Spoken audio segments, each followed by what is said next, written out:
There we go. Thank you, Masaru, very much for teaching me something. Well, I guess we can start by teaching me maybe how to pronounce this. I explained it to someone today, and I was really, it was like mother and child, or child and mother. That it was a wonderful, funny concept. Yeah, so the thing about pronouncing Japanese words is that it is pretty much completely what it looks like. So, Americans will try to do this weird stressing of syllables, like they'll say wasabi, but in Japanese, it's just wasabi. There's no real syllable that gets a stress. So this is called Oyakodon. Oyakodon? Yeah, and almost. Yeah, Oyakodon. Oyakodon. Yeah. And what did you say it meant? So it literally translates to the parent and child rice bowl. Oya is parent, ko. If you've heard Japanese, it's often kodomo, but ko is just a child, and don is just short for donburi, which is a rice bowl. So you may have heard of other types of donburi. It's just rice with stuff on top, basically. And what was it? It's child, and because we're making chicken, and we're making like egg drop soup, or? No, so it's going to be more of a custard, I suppose, or an omelet, in a sense. But yeah, the parent and child part is because you've got both the chicken and the egg. All right. Very literally a parent and a child. All right. Thank you so much. There's not very many ingredients in here. Mainly it's chicken and a bunch of eggs and some stir fry shake mix or seasoned flour. And then for the sauce, you said soy sauce, sugar, sake, and an egg. And then if you want to decorate it, you had a few other options. Oh, yes. So, and onions, of course. Now, would this completely and totally ruin it? But look what I've got at the farmer's market. Some beautiful chestnut mushrooms. I don't know if that would totally ruin it, but if you're making an omelet. So. Yeah, I can't say I've ever tried it with mushrooms. Okay, I'll follow the straight recipe then. Yeah, I think what you could do is you could just make the base dish and put some mushrooms at the just add it at the end and see how you like it. All right, I'm ready. So. All right. So we're actually going to start. Let's just start by getting the rice going first. All right. So normally in Japanese food, you would use short grain rice. In America, a lot of rice is, the standard American rice is actually long grain, which has a pretty different texture. A lot of more Japanese style rice that you find is actually medium grain in the US, it works fine, but traditionally it's short grain.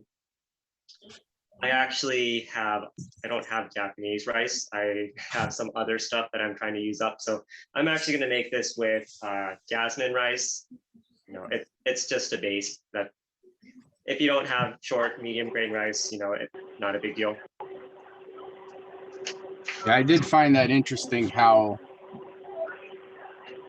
often the different cultures have different preferences for rice. Now, do you have any special way of cooking your rice, or you just rice and water and then cook it? No, nothing special. There are other, of course, preparations of rice where you can put other stuff in. I don't have a rice cooker. Honestly, when I first was living on my own, I didn't have one and started cooking in a pot, and it worked fine. So I haven't really seen a need to get a rice cooker, but there are definitely convenience factors with a cooker. With a pot, it's actually pretty simple. So just look at your package to see what ratio of rice to water you want to use. For Japanese short grain rice, it's going to be about 1.3 times the water to your rice. So for a cup of rice, you would add 1 1/3 cups of water. Hey, Masaru, Emily is on the airplane ready to take off, and she logged in to say hello. Just like, hey, Emily. Hey everyone. So this is actually a little bit important because I don't know if you realize today is 1 year from when we started doing online cooking show, and Emily was the first cooking show exactly 1 year ago. I remember it. I It's like- remember it. Well, the date is 1 year ago, but it's 51 weeks because next week will be the 52nd show. So Wow. it was September 12th when we did our first show 1 year ago. So Time flies when you're Emily, having thank fun. you for logging in and saying hello with us. It's like you were Where the are one you? that Where inspired us you to headed, get. Emily? Emily, where are you going? She's I'm Bogota? headed to Chicago. Chicago and Chicago. then Bangkok. she's Oh, she's going to Thailand. so we'll have Good her trip. log in sometime and because that was the first cooking show was the Thai. Chicago, then Bangkok. Yeah. Yeah, she helped to do that. So yeah, Masaru, I keep thinking we should do a show that's quite literally I have like 5 grandmas on or 5 people on to each teach me how to do their different rice techniques because everybody you know, has I've a never- slightly yeah. different way of making rice, and no matter what, I seem to not do it right unless I do it in the rice cooker or you know, a pressure cooker, Instapot kind of thing. So You know, I've never had a rice cooker. I've always done it on the stovetop. But I'll tell you, when I do it in my Instapot, boy, it comes out perfect. It really does. well, the perfect is if you have a steamer. That's like I've had that steamed rice before, and that is amazing. So Masaru, you just put in rice and then like 1 1/3 or 1 1/2 times as much water, and then you just bring it to a boil. Do you rinse your rice, Masaru? You know, my mom does with Japanese rice. I guess it just feels like an extra step enough. Yeah, I don't rinse it. I don't rinse it either. It Usually. seems to be also like how clean the rice is. So if it has a lot of rice, you know, powder that makes it stick together more, then you're gonna definitely want to rice it, right? Right. I think that's the reason for rinsing it, is to keep it from being sticky. Yeah. And then of course,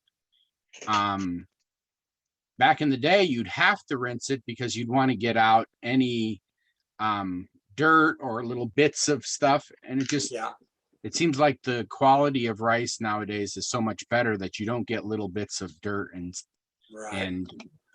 what do you call it? The chaff. I don't know how you pronounce it. Yeah, the chaff. Chaff. There you go. So, all right, got the rice going.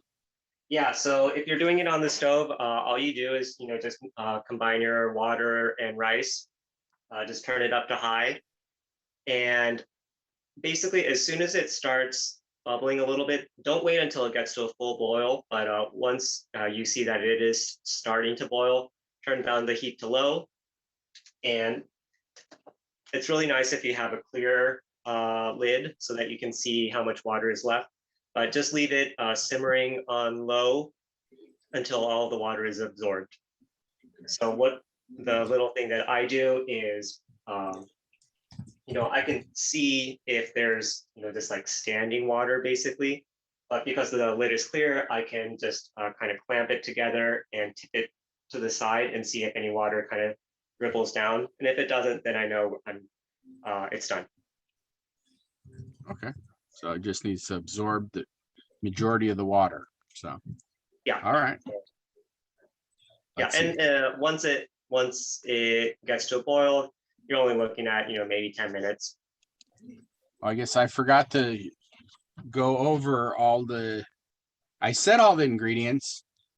Probably you were saying the most important thing probably is not good sake, but sake. You got the same ones. Yeah. It's true. I just went to the liquor store and said, "Hey, I live in a college town, so I don't think sell this at the regular stores, but the liquor store. I just said, "Hey, can I have some sake?" And this says the finest sake. Yep. So, but Masaru, you were saying that that's probably a big important part, and not to use cooking sake. Yeah. So I don't know that I've actually seen like cooking sake sold, but for other types of wine, like they'll sell like white cooking wine, like a sherry or something, and those wines tend to, I mean, the wine itself, I think, can often be of a lower quality because they add in salt and sugar, and that can kind of mask those imperfections. But you don't need, and really, you don't really want that extra salt and sugar because we're going to be adding it, and we're counting on that not being there to start with. So Also, you can't drink it later when you don't use it and cook it. yeah, I mean, it's only, few tablespoons for this recipe and you have leftovers. So I got two different kind of breading. I have one that's like a cornmeal based. It actually says fish breading because all the other breading all had lots of spices in it. Mhm. And so it was either Cajun or Creole, and so Oven fry. so This there's is what the I'm cornmeal, and then otherwise I've got a flour based, but this is gluten free, but it says seasoned flour. So either one, probably Yeah, and right. this is basically to add some texture Okay. to the chicken. If you look online, some recipes won't even have really any sort of breading or crispiness to the chicken. It's not really necessary. But this is how my mom made it when I was growing up. Okay. Oven fry is just the, I think, craft version of this. There's also shake and bake, same thing. And this just adds some savory flavor, I suppose. Okay. Yeah, and growing up, what my mom actually did is she would make this chicken on one night for a meal, and then she would make extras so that there were leftovers, and then the leftover chicken is what went into this oyakodon. So you can make this be part of 2 meals if you want. There you go. I took a tour of a farm today. There was a farm crawl. You could go to a bunch of farms, and one of them was called the Flock Farm. And guess what? Can you read what that says right there? Just got laid. So at the Flock Farm, I got, you can get some good fresh eggs. So starting with the chicken, now I did read that it said you want to make the chicken pretty thin, right? What is it, like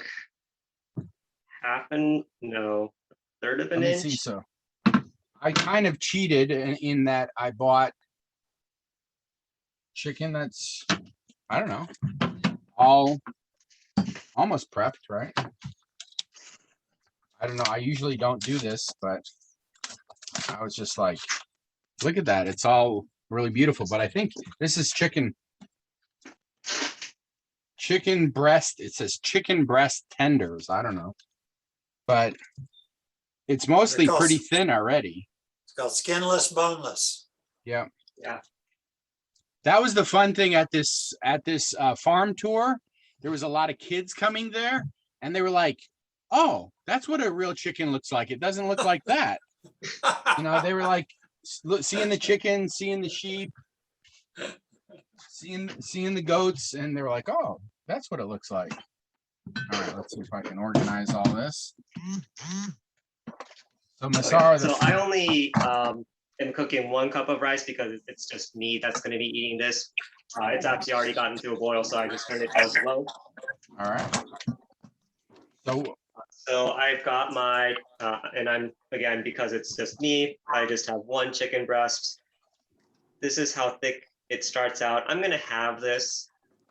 So to give you an idea of about how thick Okay. chicken's gonna end up. Yeah, I think these are all really thin already. Yeah, these ones are all cut already thin.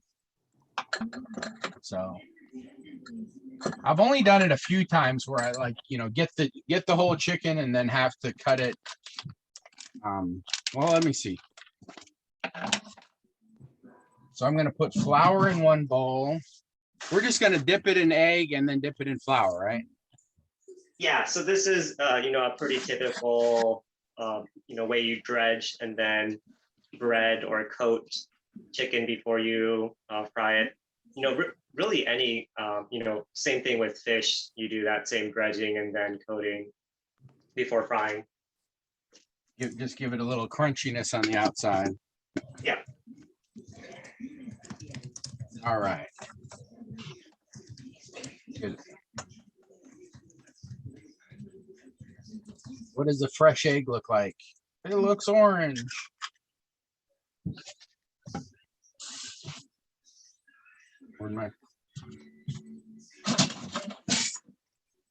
So I got one bowl with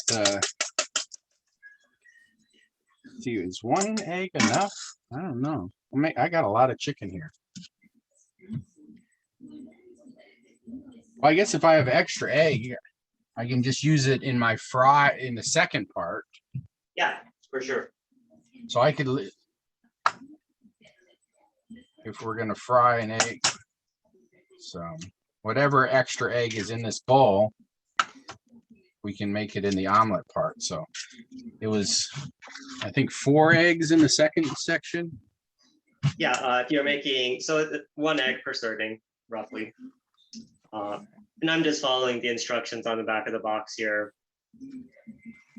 So it says, I'm just gonna wet the chicken in some beaten egg first. I probably should start heating my oil already, huh? Oh yeah, and I'm actually gonna put this in the toaster oven because for one person the oven is kind of overkill.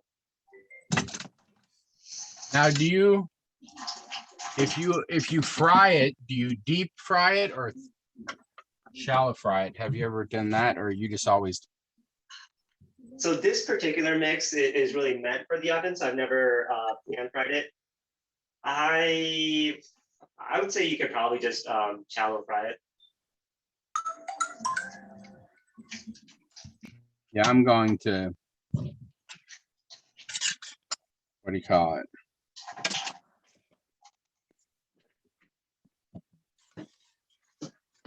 Heating that up. Yeah, I didn't want to heat up my whole oven just to do a few, although this is quite a bit of chicken. Let me look back at the package and see. I grabbed the smallest package of these already done chickens, but all right, so let's put it in order. Egg. I don't need this. I got out this cutting board, but I don't need it because the chicken's already pre-cut. So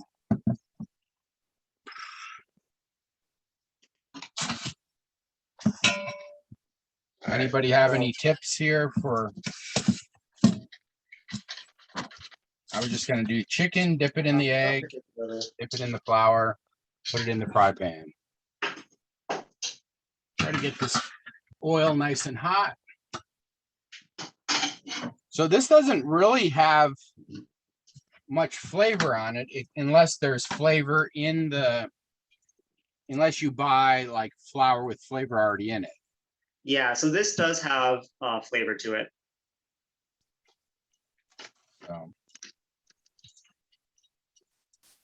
So dip it.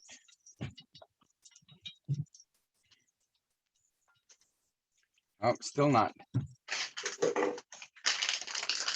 I always make that mistake. I always put stuff in before the pan gets hot. That's probably one of my biggest mistakes. I think you can just throw a little flour in there and see how it reacts to see if it's hot. Yep. So, all right. And as much chicken as I have here, I probably should bake it, but just because it's less work that way. But I tend to not like to bake stuff because I can't see it. So I'm trying to get more confident in my cooking. Shut up. So Alexa, shut up. did someone say something? Or do you have some problems with sound?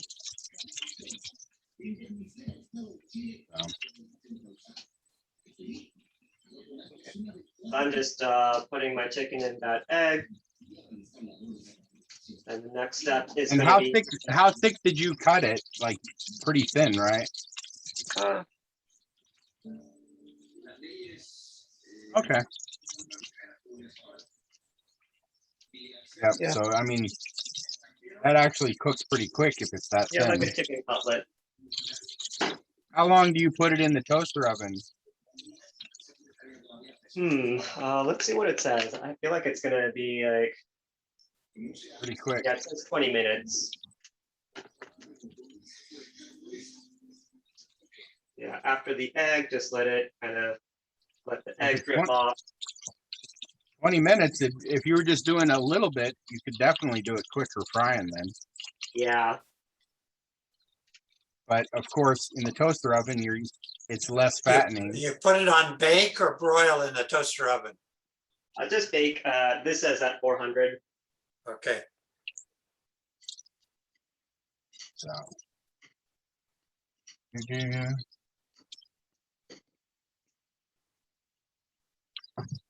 I keep thinking we should. This is funny that we're having this because I've kept thinking I need to have someone on to teach how to do fried chicken. There's so many different ways to do it, and now here we're doing.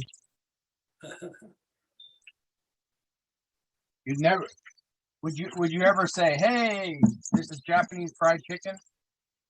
No, Japanese fried chicken is actually something quite different. It's called karaage. And it tends to be not the big chunks of chicken that we tend to do in the deep south. It's more what would I call it? Like pieces that are maybe this big. Okay, so You bite can pick size. up with chopsticks. You can eat it with chopsticks. Yeah, and it's a popular bar type food. And what kind of sauce do they do it with? Is there a preferred sauce at the bars? I would say karaage is often just eaten on its own.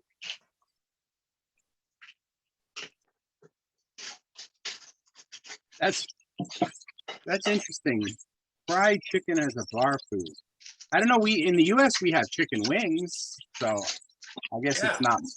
Same idea. That tends to be a bar food. So, yep. All right.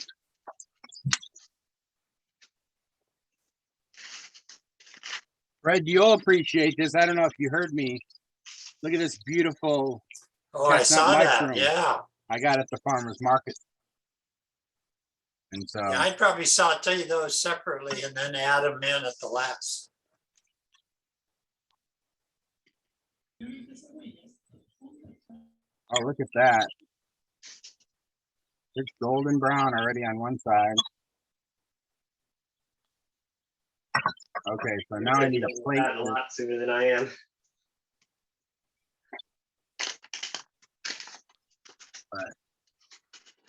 Yeah, I grew up with a big family. You always have to cook things fast. So I can cook lots of food fast, but I can usually not make it look really beautiful and really nice.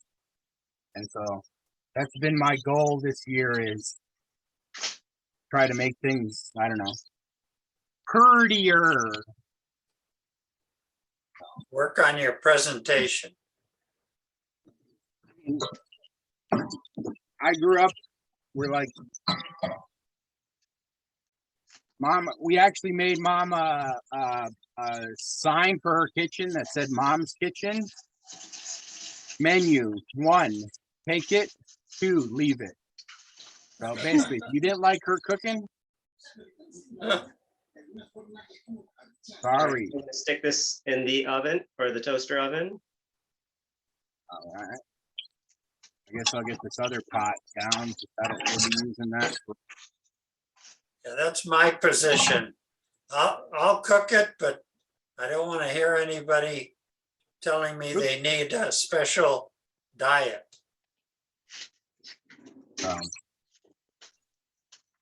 Fried chicken. Nope, it's not fried chicken. No. Oh wait, I'm getting a little behind here. I got these little tongs. Get this other chicken in the flour. Prepared for the next batch.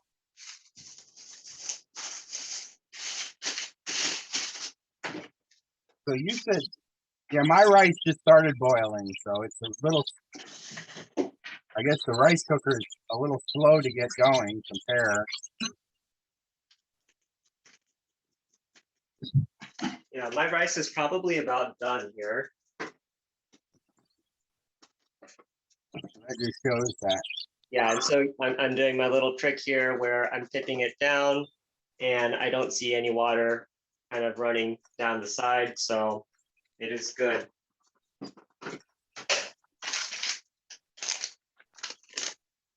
All right.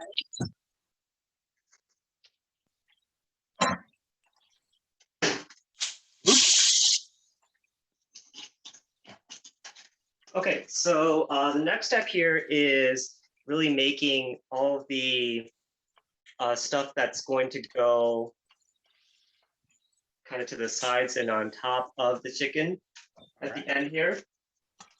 So really the only thing I'm going to be doing here is chopping up some onions. You can also add some green onions if you'd like. Now is this, you said this is not going to be a soup, it's going to be more of an omelet. So I should have a fry pan or a soup pan out. Yeah, I'm gonna, I like to make this just one serving at a time because it stays crisper, I'd say. Oh, okay. So I'm only gonna be preparing, just for myself. So I'm just using this small fry pan. But yeah, you use a fry saute pan. All right, let's get this little fry pan out. As Fred likes to make fun of me, I only have like 3 pans.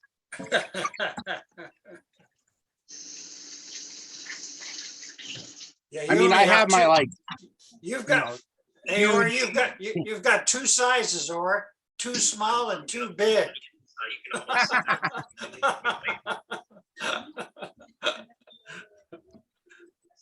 Nothing in between. well, usually, yeah, I'm usually cooking for myself or I'm cooking for 10 people. So, You've got 2 sizes, or too small and too big. all right. So Anita, you said there's a special way to chop up the onions, or are you just trying to do like long and thin? Yeah, what I'm gonna do here is, this was already a leftover half that I had. And so, this is the top of the onion, this was the bottom. So what I'm gonna do is I will first cut it down in half again vertically. So this is what that cross section should look like. Yeah. And what I'm gonna do is I'm gonna cut it in strips this way. So what you end up with is a bunch of little strips, because each time you're cutting through this, you're cutting through all of the layers.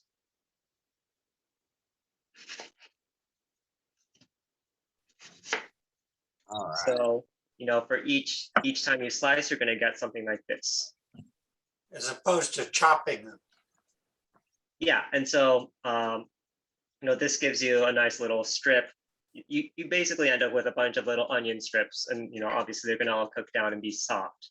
That's cool. That's cool. Yeah, so that's the technique I'm using here.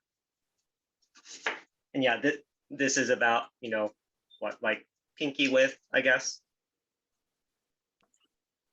That's about how thick I'm cutting my onion slices. And as far as how much onion you need, if you've got small onions, 1 small onion is good for 1 person. Or if you've got one of those large onions, then 1 big one is probably good for 3 or 4 servings. You feel like you can have too much onion in this recipe? I mean, it's pretty mild, so unless you're going really overboard, I'd say you're fine. Okay.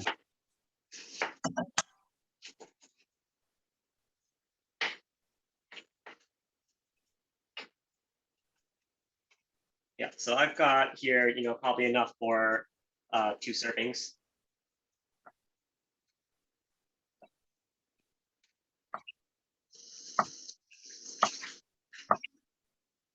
I'll go ahead and chop up some green onions as well, since I've got those. But you said the green onions are just for decoration. Yeah. Since I just cut the chicken on this board, I'm just going to go ahead and cook them in.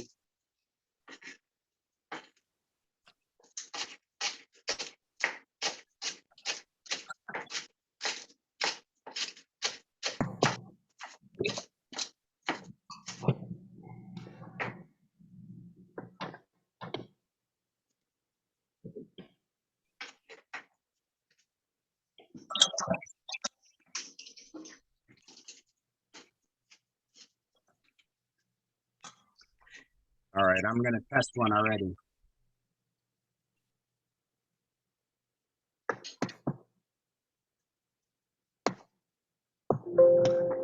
The best chicken strip ever. Yeah, so I personally am going to be waiting a little bit here on my toaster oven. But this is pretty much all the prep work that we've got.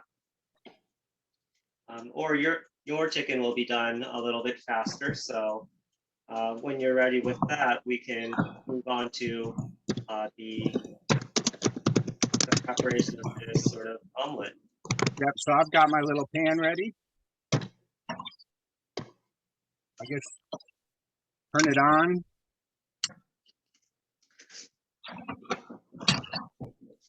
Yeah.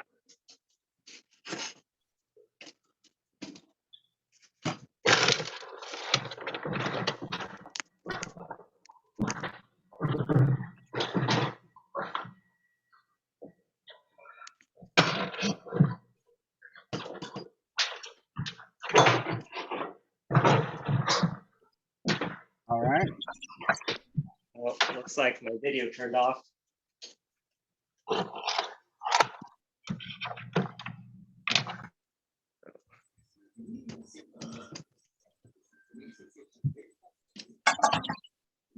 You got a tall tripod there, huh?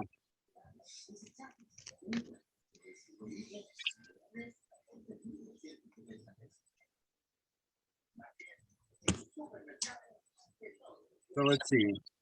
So I got my pan on. I probably got it on medium heat. Warming up. Okay. So My goodness. yeah, so in that fresh pan, what we're gonna do is put about maybe half or yeah, I'm doing 2 servings here. So, about a 1/4 cup of water per serving. Very roughly. That's just gonna help us simmer the onion. Well, that's why I thought it was a soup, because it said water. Yeah, this is really because we're just making the onion soft. We're not, trying to saute them.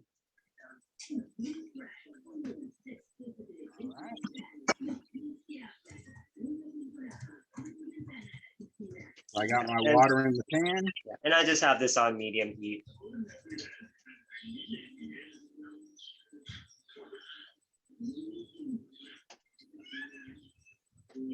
And so with that, I'm gonna add for each serving a tablespoon of soy sauce.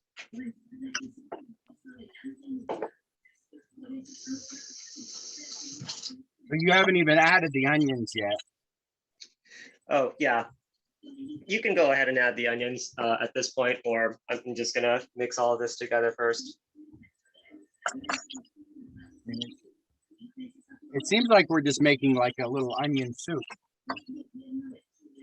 But then you said ultimately it's going to be an Yeah, omelet. so this is, I guess it's like braising onions, technically. So again, I'm making these 2 servings. So I've got half a cup of water, 2 tablespoons of soy sauce. So on mine. And now I'm going to add half that amount in sugar.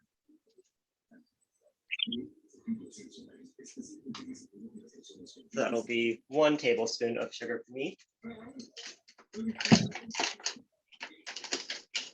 Sugar. Probably should have done sugar first, then I had it. I always forget. I should always do a dry stuff first, so then I don't waste any.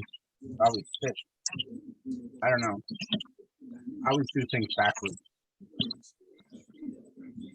Then, do we put the sake in now too?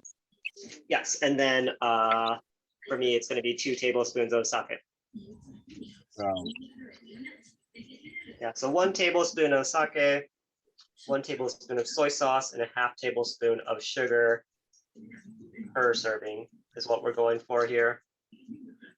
And of course, these are just guidelines, you know, you can taste it and adjust the ratios to your taste.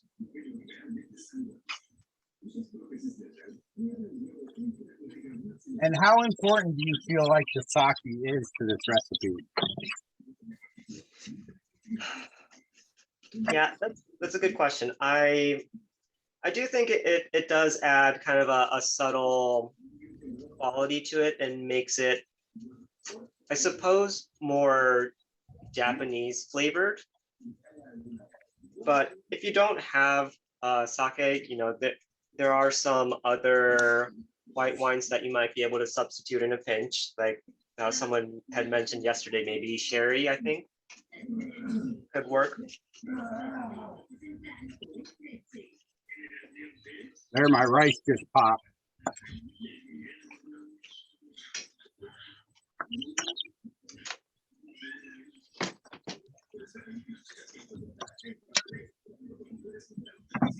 So just putting the onions into that, and Yeah, because I mean, I was thinking it would be a real waste to buy this whole bottle of sake only for a few tablespoons. So, yeah, so you should definitely use it for other things. So should I have a taste of it right now, you think? Yeah. How do you normally drink it, like a shot or a slow sip? I don't really drink that much, so you know, I have taken some swigs of it, but as far as I know, it's not something you take as a shot. Maybe more like. Is sake more related to beer than it is to wine in the making of it? Do you know? I'm smelling it, and to me, it smells like a mild beer. I think know it's it made is more the rice like wine. beer than it's made like wine. So just smelling it, it smells like rotten rice to me. Not really. I'm just kidding. Yeah, But I mean, it does have a really fermented poignant rice smell. wine, but you know, That's smooth. yeah.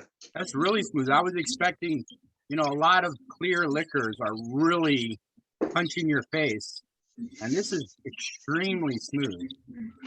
That bottle of Chinese cooking wine I showed you the other day is rice wine. Oh, that is smooth. I could tell it's a high alcohol, but it's not like any other hard liquor that's, you know, clear hard liquor. All right, back to cooking. I'm turning the heat up a little bit since it's taking a while to heat up. But Oh, I thought you meant because I was drinking. You have to turn the heat up. Drinking in the kitchen. Because whenever I drink, it makes my body goes into overdrive. It makes me overheat. So I usually don't drink in the kitchen at all. Look how nice and golden brown these are coming. Let's see, does it say on this? I've yeah, had that this looks mixed nice. a long time. I usually only use it for fish. I don't think I've ever used it for chicken. Oh, here, let me turn the camera. You can see the. Now are we trying to reduce this down, the mushrooms? I mean, the onions as much as possible? No, so we're not really reducing it. It will reduce, of course, but the goal here is just to get soft mushrooms, or I don't know why we keep saying mushrooms, onions. I just have these beautiful mushrooms, but it keeps. Yeah, they're gonna be, sort of like the texture of caramelized onions, so just kind of soft. Got a little bit of substance. They're not quite at the melt away stage, but that's what we're going for. Once they get soft, then we'll be ready to add in the egg and chicken. Now, do you want this chicken extra crispy because you're gonna then put it in the moisture? Yeah, so that part is kind of up to you how you want to do it. So in the instructions, what I said is we're going to put in the chicken and let it absorb some of this sweetened soy sauce mixture. That's going to make it a little softer, of course. But if you really want that crunchiness to stick with it, then you can just basically add the chicken on top at the end after this is all cooked. So if you don't mind it being a little soft, you can put it in and let it cook. Otherwise, just put it on as a topping and flavor.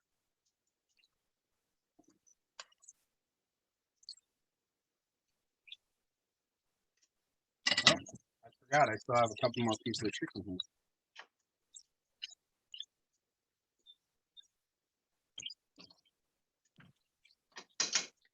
I'm going to go ahead and crack my other 2 eggs here.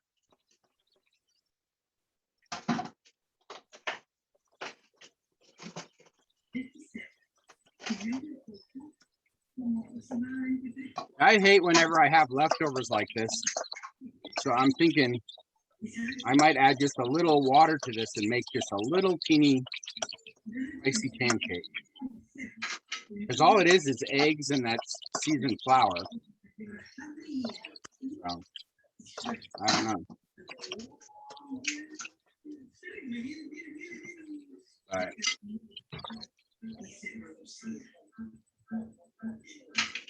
Okay, this one piece is a little thicker than the other ones. I think I'll let it cook a little longer.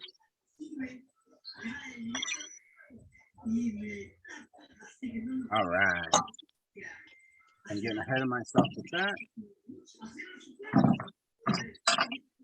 I got the dreaded piece of eggshell in my eggs. Yep. There we go. That's the old secret where you crack your egg on the counter, not on the edge of the pan.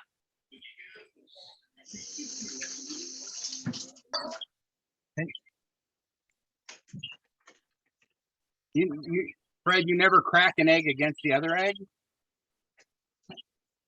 No, actually, I crack it on the pan, but the real chefs crack them on the counter. I usually crack one against the other, and then, unless I'm doing 2 eggs at the same time. If I'm doing 2 eggs at the same time, I crack them and then I can break them. All right, so I'm Yeah, gonna I try learned to see if I about can. I learned about that cracking 2 eggs against each other from my roommate not too long ago, actually. But usually when you crack 2 against each other, only one of them cracks. Right. And then you have to crack the other against the counter anyway. But it's a lot safer to do that than on the edge of the pan. Because usually when I do it on the edge of the pan, I end up with just a little eggshell in something, and or I have a smear of egg on the edge of the pan that is really hard to clean off. Yeah, that's true.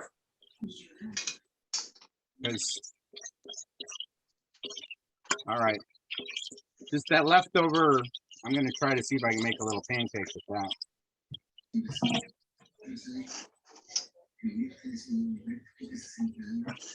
So it looks like my onion sauce is reduced about 50% so far.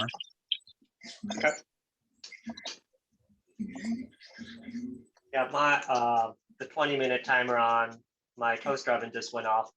Looks like it does need a little bit more time. How do you think you can tell? Are you just going for the color? Yeah, I mean, I'm just waiting for the chicken to be fully cooked. Trying to get a nice golden on the outside. Yeah.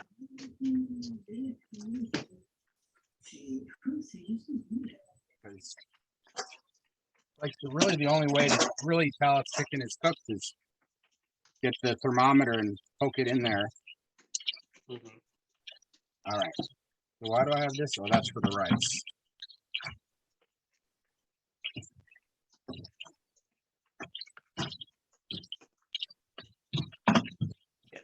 I can tell the onions are definitely starting to soften. So maybe a couple more minutes here. The main thing is I don't really want crunchy onions in the final dish. So they should be soft, not really have a whole lot of texture. Well, it seems like if you just held it up and it bent on the, bent on the fork, like the one in the front. Oh, I'm not showing it on the camera. So this one here is ready because you can see it's bent. Yeah, it's like this. Oops. It's soft. Where it bends the opposite direction. There you go. Yeah, That's some of how it these should be. thinner strips are probably getting close. So look, if you flip it, oh, I keep doing the wrong camera here. There we go. Then it's soft. Yeah. It flops.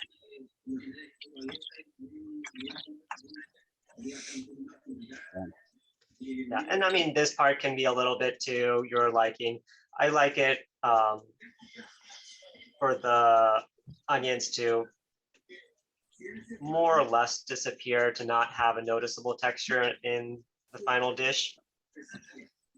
That's just personal preference. You might not mind, a little bit of that, when you bite down to notice the onion.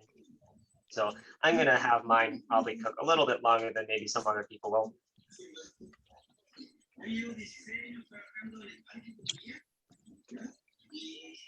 All right. I think I've got everything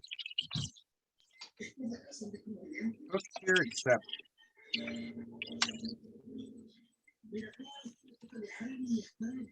yeah, my onions are almost no moisture left. It's Okay. very much. Yeah, you might want to add back in a little water then when you put everything together.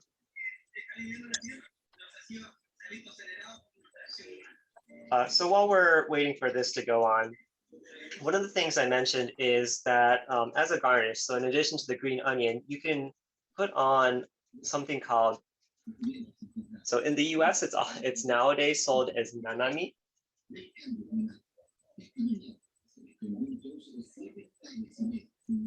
And that means 7 flavors. The reason, so in Japanese, you would actually say shichimi, shichi and nana are both different ways of saying 7. The reason it's nowadays sold as nanami is that they just thought it was easier for Americans to pronounce. Okay. But it's That's similar to Chinese 7 spice. I would say it's maybe there's some similarities, but it's definitely got a different flavor profile than the Okay. 5 spice. Okay. So it while it does say a sort of chili pepper, if you're from the Midwest, maybe you'll say this is a little spicy. It's got a little kick to it, but really not much. But it provides a nice flavor. enhancement Does as it well. have the ingredients list on it or no? Yeah. So this one has, and I think this is the same for all of the mixtures. It says chili pepper, orange peel, black sesame, white sesame, Japanese pepper, ginger, and seaweed. Wow. Sounds good. Yeah, and so you may also see this be an accompaniment to udon. Not ramen, but udon noodles. Yeah, udon and the kind of fatter ones, right? Yes. That's more of a leaner, I suppose, broth. The ramen is fatter, more fatty, oily. all right. So with the onions, am I, going to basically fry the egg in it as a moisture? Yeah, so the egg, like with omelets, of course, is going to be the thing that provides structure. At this point, if you want to put the chicken in with all this mixture, you can go ahead and add it. I'm going to need to get a new cutting board here and clean off my knife.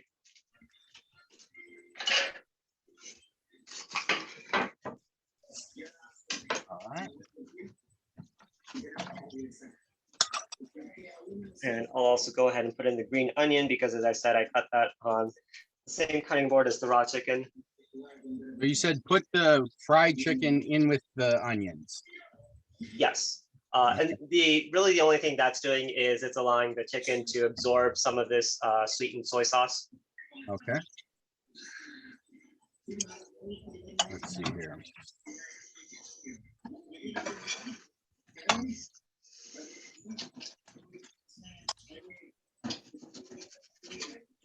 All right.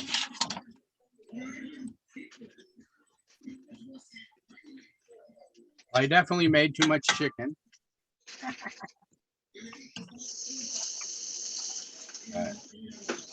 But like you said, you like to make this onion sauce like basically per serving. Hey, look at that nice little pancake. That was my leftover for my chicken and egg mixture. All right, I'm going to go ahead and pull out one of the chicken cutlets I've got.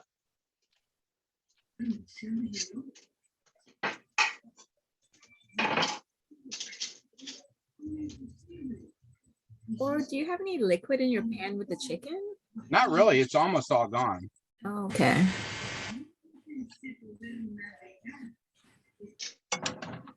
But now, the chicken is all coated. Okay. But Oh, you know what? I think I forgot to give you a step here. Cut up the just make slices of the chicken okay. before you put that in.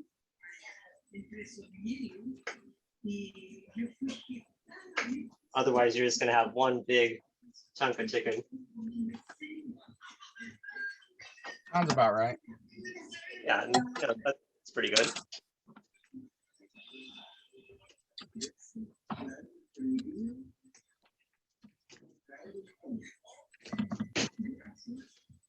They're just like bite size. This is beautiful looking. Yep. So I'm gonna go ahead and put this in.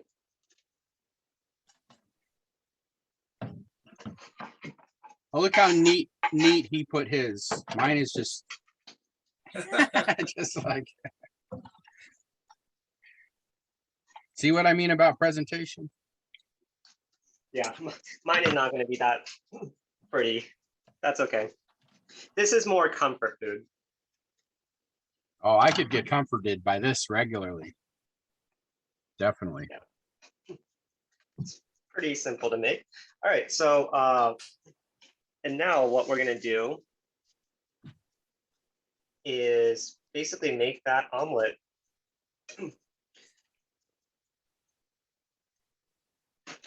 And while you could just dump this out into the pan, the technique that we use in Japan is I'm actually using chopsticks here. So if you don't have chopsticks, maybe you could use a spoon or a spatula or something like that. But I'm going to use the chopsticks to help guide the egg as it comes out. So, let me reposition here. I think it's good.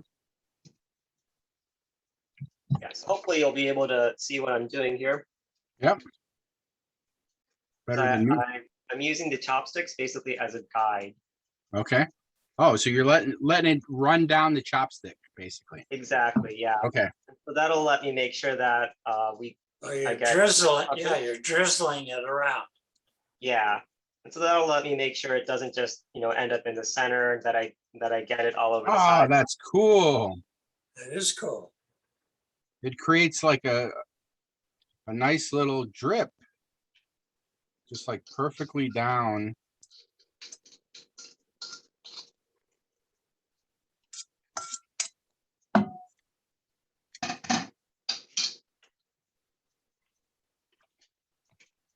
All right. Yeah. So right now the heat's on, I guess, medium low or so, and all you need to do at this point is just let it cook until the egg becomes solid. And you ever put a lid on it, or you always just cook it open face? I don't actually remember what my mom does. Putting a lid on it would definitely make it go a little bit faster. And I don't think it's gonna affect the texture much.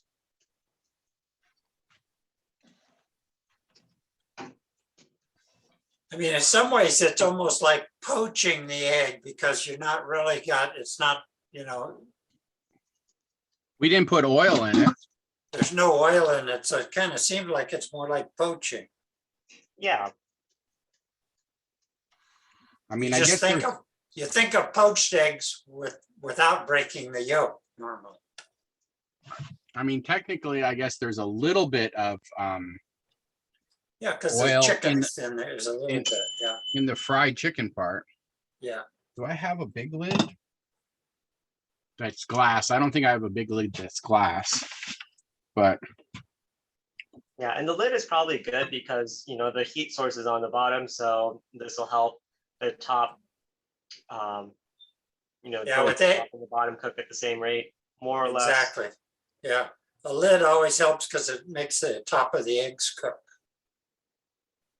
unless you want it to, you want to get the rest of that moisture out. So now I have mine at half temperature. That'd probably be good. Good thing I have all this extra fried chicken to distract me while I'm waiting. So excuse me while I snack.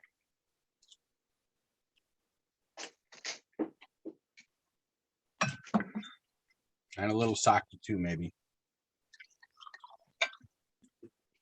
Sock do you- it to me. Now, do you drink sake with this, or have make other stuff to go with it?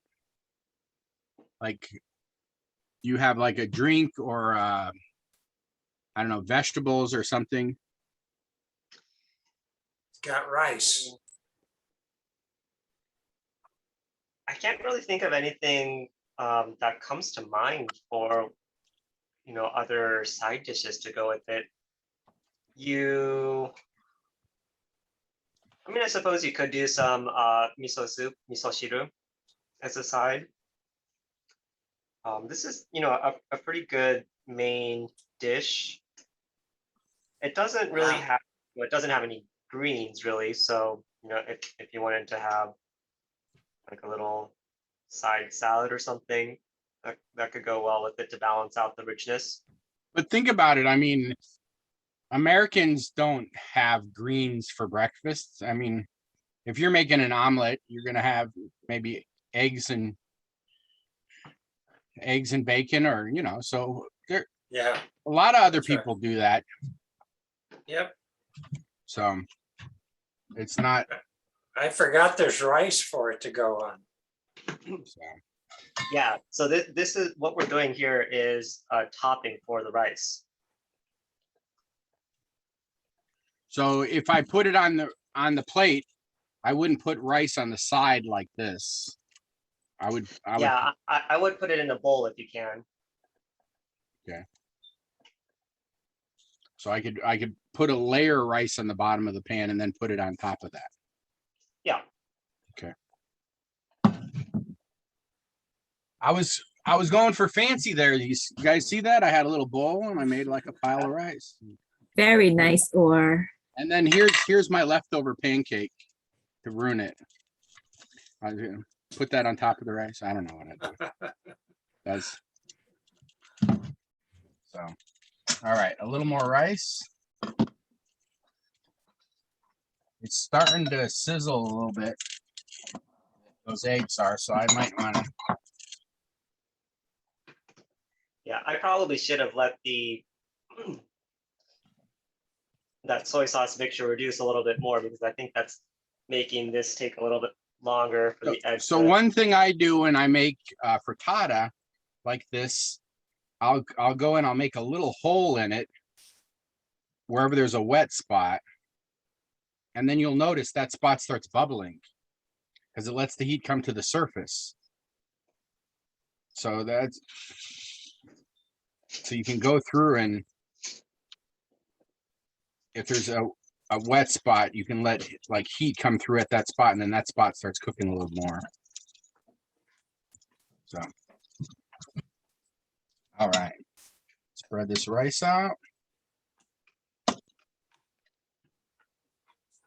Mine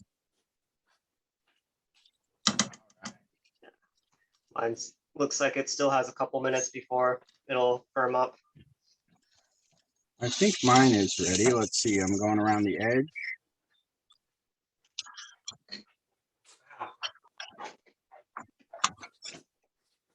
It's delicious.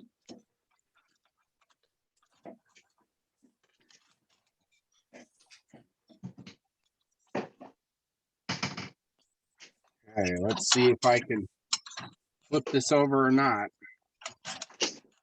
You can put a lid on it and flip it over. Well, I wasn't going to flip it over in the pan. I mean, flip it over to serve it here. Let's see. Almost. Yeah. Yeah, I'll be just cutting out a section of this to put on top of the rice. Just like make a small omelet like that. All right. I don't want to waste this.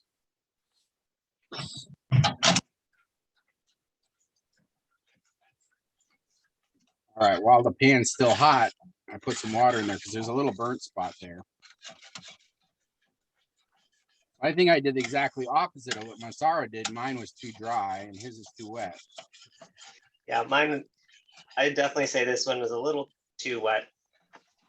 Look, I mean, mine started burning, see? On the bottom. It gives it more flavor. A little scorch. All right.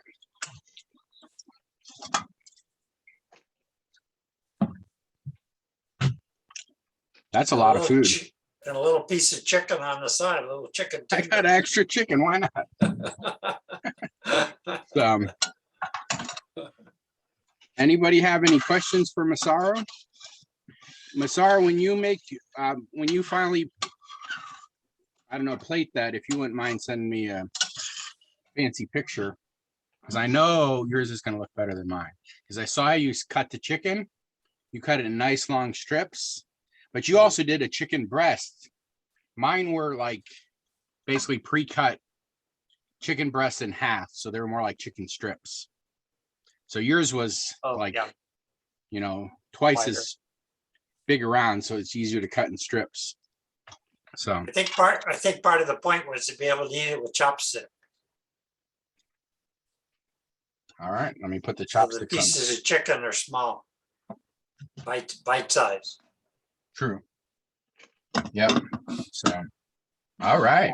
Yeah, you got the idea. It's just once this is done, it's just put your rice in the bowl. Get some of this out, put it on top.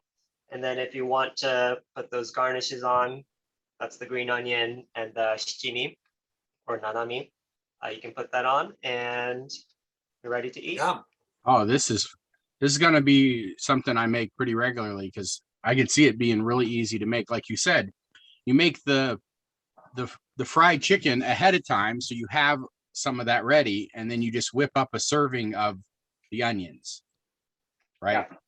So yeah, and you can make a bunch of those basically flavored onions ahead of time, and then the only prep you've really got to make dinner for a couple nights is just get some of those chicken strips, mix your egg, and essentially make that omelet. So you just have everything ready ahead of time, and all you're doing is you're just frying up the omelet to serve it warm. Yeah. Yep. Okay. Now, is this something you would normally just have in the evening or breakfast or lunch or anytime you want? This It seems like just comfort food when you wanted some good feeling. I would say typically more of a lunch dinner. Okay. But in Japan and actually most other countries in the world, breakfast isn't really, there aren't really breakfast specific foods in a lot of places. It's just, leftovers essentially. Right. Yeah, where Americans always kind of think of eggs as a breakfast food. Yeah. I definitely prefer a lot of food as the next day as a leftover. I don't know, a lot of things, the flavors kind of meld and get a good something. Not everything, but quite a few things. So, all right. Thank you very much for sharing this. Does anybody have final questions? Masaru, any final questions or thoughts? Thank you very much. Oh, I have a question. I think you said the cooking wine or cooking sake is not very good. So do you have to go to buy sake like in a liquor store then, eh? That's where I did, yeah. Uh-huh. I mean, but my town doesn't really have like, fancy stores. Asian store. Uh-huh. Sometimes cooking wines and things have salt or sugar added to them, which means you wouldn't want to drink it. So when you get cooking wine, you want to be able to drink the rest of the bottle that you. I mean, I use this much. Now, what am I going to use the rest of this if this was cooking wine? Exactly. I don't know. Nobody's allowing Masaru to answer. He'll have to make this all the I time. don't even know how old this bottle is.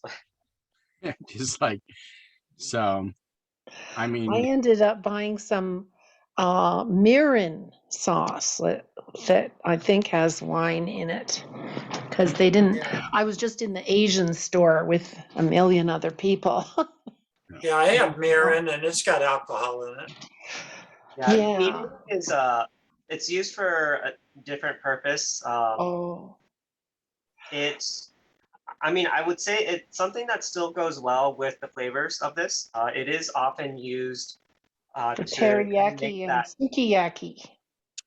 Yeah, it's used in a lot of these soy sauce based flavorings. So, it would still work. It's not going to be the same flavor as sake, and I wouldn't use it in general as a substitute, but I'd say it would still go well with this. Uh-huh. Yeah, I just ran out of time and couldn't go to the liquor store. Yeah, and nowadays, sake is pretty common, I'd say, to find in at least a decent sized liquor section. Mhm. All right. People always have sake warm, right? You warm it up. You don't have it cold. Yeah, I think that is kind of a traditional way to drink it. Mhm. As I mentioned, I'm not that much of a drinker, so Mhm. I don't know all of these customs, but yeah, like a warmed cup of sake in the winter is kind of a fun thing to do. There are also these products, I can't remember what they're called right now, but in the production of sake, I think you end up with sort of like dregs. Mm. And at the bottom of the barrel, I think you end up with, it's not a powder, but they dry it out and you end up with this solid, not blocks, but little sheets almost of stuff, and you can buy that as well at a Japanese grocery store, and I think those can sort of be rehydrated as part of a drink as well. Mm. I think that's where brewer's yeast comes from. Mm. All right. Any other questions? Well, I'll- thank you very much. Yeah, we've got, looks like 5 different countries logged in. Some of our Moshi, usual awesome moshi. people. Up. Moshi moshi. Looks like Hello. I can't tell who So- that was. What does mushy mushy mean? Oh, so moshi moshi is like hello in American on the phone. It is specifically something that you say on the phone when you pick up. Mm. Moshi Did moshi. did Sayuri say that? Mushy mushy? All right.